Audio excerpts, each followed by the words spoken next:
નમસ્કાર બાલ દોસ્તો, સ્ટાન્ડર્ડ 10 મેથેમેટિક્સમાં સંભાવનાના જે પ્રકરણ છે એમાં 1, 2, 3, 4 આ ચારમાંથી એક બે ખાલી જગ્યાઓ તો અચૂક હોય છે, તો પ્લીઝ જરાક સમજીને આપણે કામ કરીએ.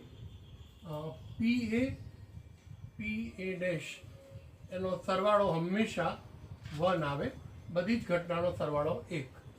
ખાલી જગ્યા સંખ્યા ઘટનાની સંભાવના ન હોઈ શકે તો કેવી સંખ્યા ન હોઈ શકે?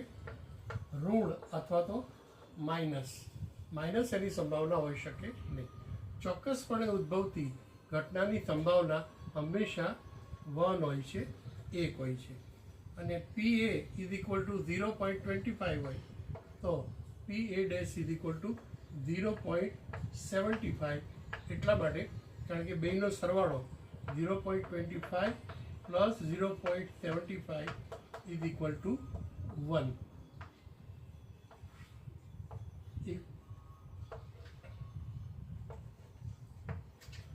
દોસ્તો સમજાણું હોય. Thank you.